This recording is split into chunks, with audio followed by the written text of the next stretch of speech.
Nós vamos agora para o estudo diário da data de 29 de Kislev.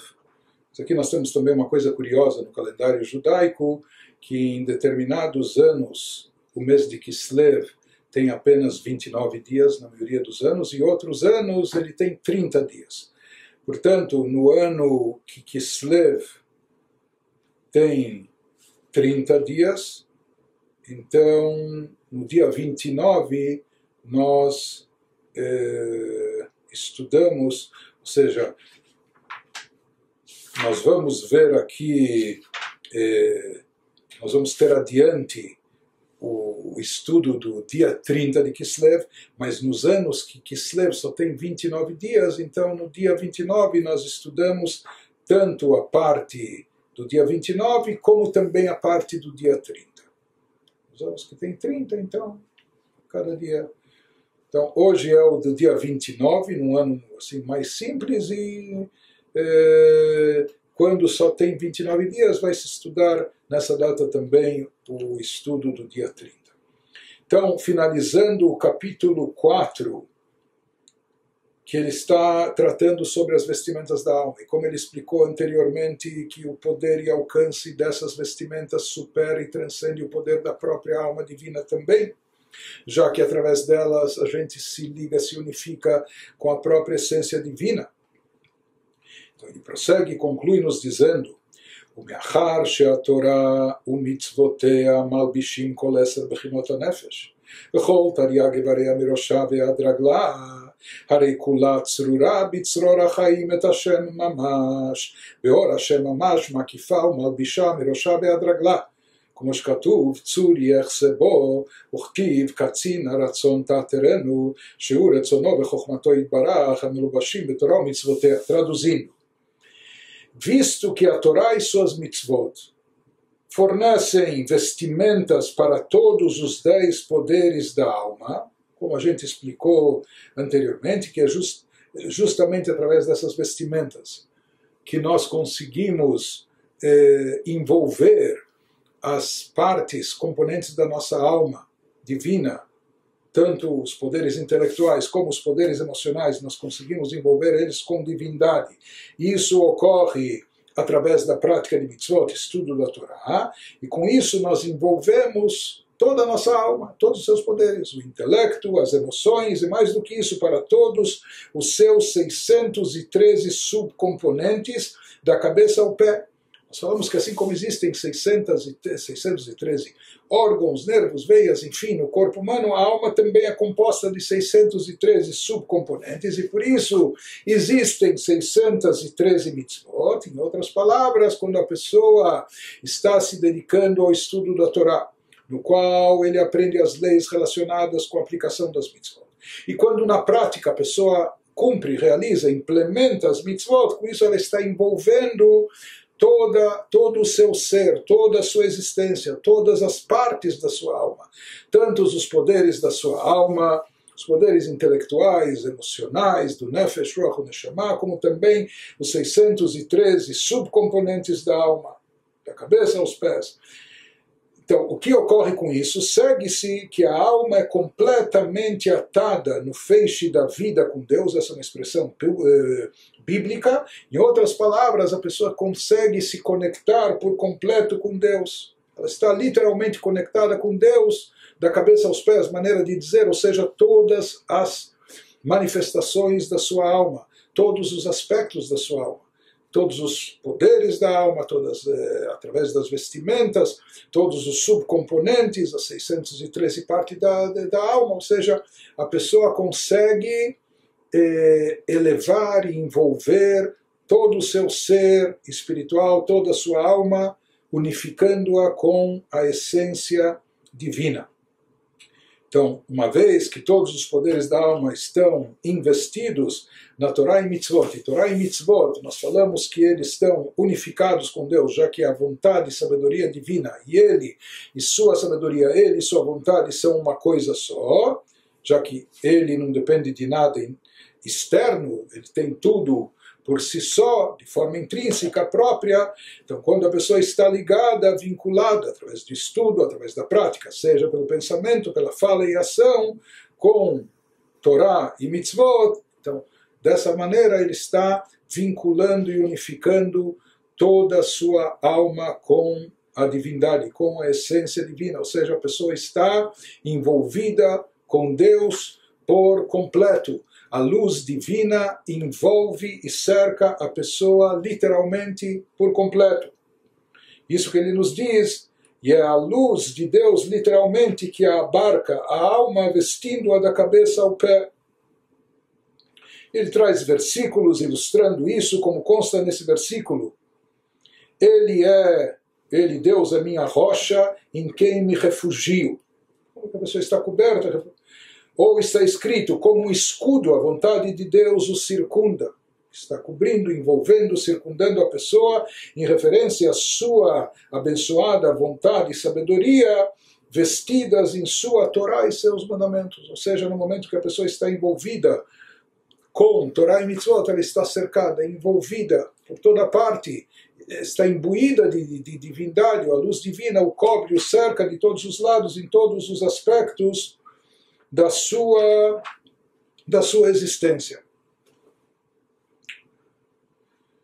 E agora prossegue e conclui o capítulo o Alter Rebbe Rav Shneur Zalman, inclusive fazendo uma comparação entre os dois planos, os chamados dois mundos. O mundo atual no qual a gente vive, e nós vamos comparar e confrontar com o chamado mundo vindouro, onde a alma habita, a alma desprendida do corpo. Não é? E vamos procurar ver qual nível é mais elevado. Ele nos diz, e aqui nós temos algumas surpresas, por assim dizer, até nesse capítulo. No final do capítulo ele vai nos falar, pela Chen Amru, por isso afirmaram os nossos sábios na ética dos pais, Yafá sha'achad bitshuva u'masim tovim ba'olam hazeh mikol chayei ha'olam haba. Isso explica, baseado no que a gente aprendeu até agora nesse capítulo, isso explica porque a Mishnah ensina que é melhor uma hora de arrependimento e boas ações neste mundo, isso vale mais, é melhor do que toda a vida do mundo vindouro. Isso parece um pouco paradoxal, porque todo mundo vindouro é uma recompensa para o que foi feito e realizado aqui nesse mundo. O mundo vindouro está repleto de espiritualidade, de elevação e só de coisas boas, em contraste com o nosso mundo, etc. Então ele diz, por que os sábios fazem essa afirmação? Qual o sentido mais profundo dela? Que olam haba shenehenim miziv hashchina shehu ta'anug ha'asaga ואי אפשר לשום נברא אפילו מעליונים להשיג כי אם איזו הערה מאור השם ולכן נקרא בשם זיו השכינה. Traduzindo, ele nos diz, sabe por que esse mundo é mais elevado uma hora nesse mundo de boas ações, chuvá, vale mais que o mundo vindouro? Porque no mundo vindouro, conforme o dito dos nossos sábios, nós nos deleitamos com o brilho da presença divina. Uma referência ao prazer de compreender, ou seja, a grande recompensa que paira no mundo vindouro, que existe no mundo vindouro. A gente não compreende isso aqui, isso não nos faz vibrar, mas se diz que lá a alma capta a divindade, ela compreende a divindade, isso traz um prazer, um deleite maior do que qualquer prazer físico, material que a gente pode imaginar aqui. Então, o grande prazer, a grande recompensa, a remuneração das boas ações da alma no mundo vindouro, naquele plano espiritual, é o prazer, o deleite que ela tem em compreender e captar divindade. Porém, se diz, no final das contas, já que o prazer do mundo vindouro, ele consiste em captar e compreender divindade, na prática, mesmo uma alma desvinculada do corpo. O corpo é um corpo físico, material, limitado, então ele também limita a alma. Então, a alma, sem dúvida alguma, o alcance, o poder espiritual da alma, quando ela está desprendida do corpo físico, sem dúvida é muito maior. Porém, mesmo a alma, quando ela se encontra no Gan Eden, no chamado paraíso, no mundo vindouro, etc., já que lá a recompensa dela vai ser o prazer de compreensão e captação da divindade, no final das contas, mesmo a captação e compreensão que uma alma, mesmo desvinculada e desprendida do corpo e o cérebro físico, mas também é limitado, o que a alma pode captar e compreender é restrito, é limitado, já que a essência divina, Deus por si só, na sua essência, como se diz, Leit Machshavat Fisabei Klal, nenhum pensamento abstrato da alma espiritual não é capaz de captá-lo, já que Deus é totalmente infinito e ilimitado, portanto, nem as almas no Gan Eden, no paraíso, são capazes de captar a sua essência. Por isso ele nos diz, porém é impossível para todo ser criado, mesmo que muito elevado, captar mais do que um vislumbre da luz divina. Por isso se diz o que captam as almas lá no paraíso, etc. Nehenim miziva shchina. Elas usufruem, têm deleite de um vislumbre, de um reflexo da shchina, de parte do brilho. Mas na verdade não é a essência da própria luz. Isso se diz... אבל הקדוש ברוך הוא בכבודו בעצמו לית מחשבה תפיסה בכלל כי אם כאשר תפיסה ומתלבשת בתורה ומצוותיה אזי תפיסה בהם ומתלבשת בקדוש ברוך הוא ממש דאורייתא בקודשא בריחו כולו חד. Ele nos fala o que acontece, por que a alma no Gan Eden ela tem um alcance limitado. Ela lá só pode, já que ela está usufruindo de compreensão divina, portanto ela é limitada, por essa razão se chama brilho da presença divina. Porém, no que se refere ao próprio Deus, em sua glória, essência divina, nenhum pensamento pode apreendê-lo de modo algum. Existe uma única exceção. Existe uma única forma, ou seja, é impossível captar a Deus. Leit Machshavat Fisabei, mesmo a mente mais genial, mesmo a mente espiritual da alma desprovida de corpo físico limitativo, ela também não pode captar. Ou mesmo seres celestiais, angelicais, ou astros, ou o que for, os seres espirituais, que eles têm uma compreensão muito mais elevada que a nossa, porém eles também não podem entender e captar a divindade na sua essência. Qual é a única forma e maneira de se captar a própria essência divina? Não é através do pensamento, não é através da compreensão, não é através do entendimento, não é dessa forma que vai se apreender, se captar a Deus. Qual é a única forma? Já que a Kadosh Baruch Hu b'chvodo be'atzmo leit machshavat tfisa beklal, ki im kasher tfisa umitlabeshet betorah umitzvotea. אזי תפיסה בהם ומתלבשת בקדוש ברוך הוא ממש דאורייתא וקודשא בריחו כל אחד. Exceto quando você o apreende, você capta Deus e se veste com a Torá e suas mitzvot. Já que nós falamos que Torá e mitzvot são a vontade e sabedoria divina, e ele e sua vontade, ele e sua sabedoria são uma coisa só, ou seja, quando você capta Torá e Mitzvot, quando você cumpre e se envolve com Torá e Mitzvot, dessa forma, literalmente, você apreende e se veste com o Santíssimo, bendito seja, visto que a Torá e Deus são absolutamente uma coisa só, ou seja, a única forma e maneira que existe no universo, não só no universo físico, mas em todos os universos espirituais envolvendo todas as criaturas, sefirot, anjos de qualquer categoria, almas e etc., a única possibilidade de alguma criatura se envolver, captar e se unificar com divindade na sua mais pura essência é através de Torá e Mitzvot. Por quê? Porque Deus investiu a sua própria essência dentro de Torá e Mitzvot. Portanto, isso nos explica por que é mais bela uma hora de tshuvá, retorno a Deus e boas ações aqui nesse mundo, cumprindo Torá e Mitzvot, porque com isso a pessoa se vincula e se unifica à própria essência divina. Isso vale mais do que toda a existência, toda a vida no mundo vindouro. Por quê? Porque lá a pessoa tem revelações elevadíssimas, que inclusive aqui não é capaz de captá-las, mas todas essas revelações são apenas um vislumbre, são apenas um reflexo da luz divina. onde, porém, a pessoa consegue se unificar com a própria essência divina, apenas então somente aqui nesse mundo e somente por intermédio de Torá e Mitzvot.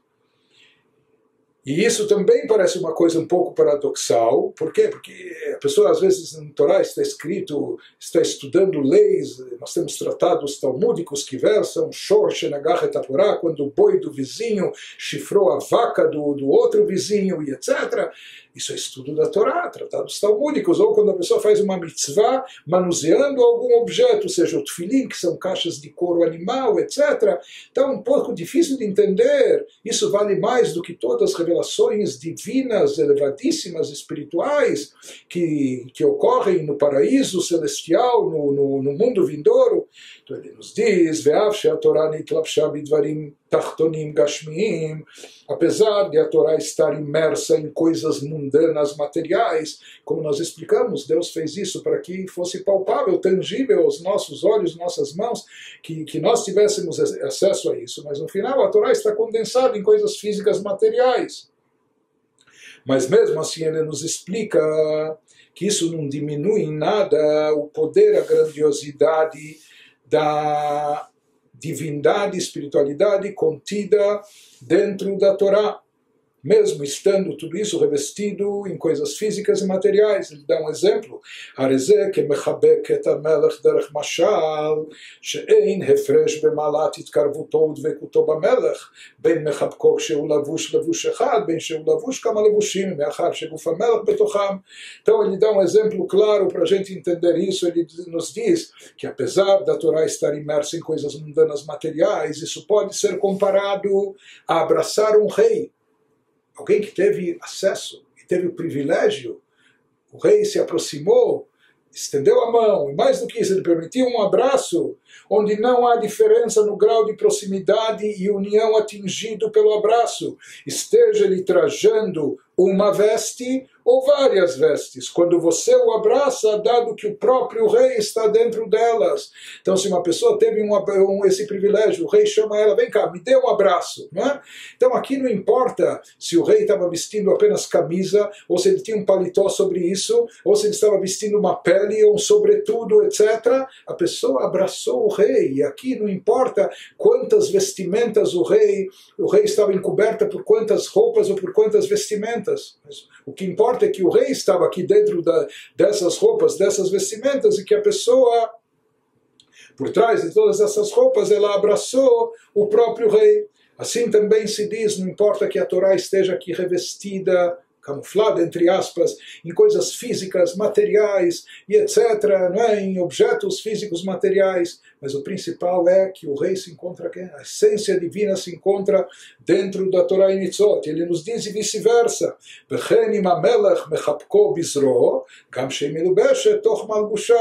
diz também quando o rei oferece um abraço com seu braço, ainda que esteja envolto em suas vestes, não importa se o rei estava de camisa de manga comprida ou de manga curta, ou se ele estava com um paletó, ou se ele estava também vestindo uma pele especial ou um manto, mas se o rei veio e deu um abraço para a pessoa, ele recebeu um abraço do próprio rei. Então se diz aqui, uma vez que nós estamos, a Torá está nos envolvendo, as mitzvot estão nos cercando.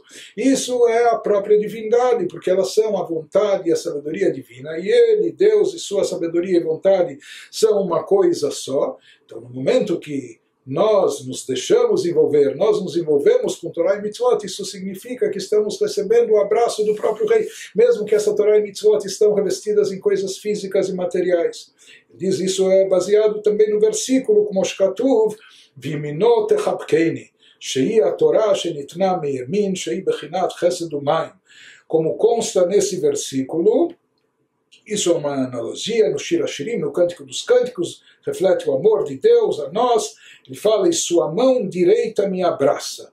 Então, o que representa essa metáfora? Uma referência à Torá, que foi dada pela mão direita, entre aspas, de Deus. Assim consta que a Torá, por isso a Torá é chamada Rahmaná, de bondade, etc., a qual simboliza a benevolência e a água.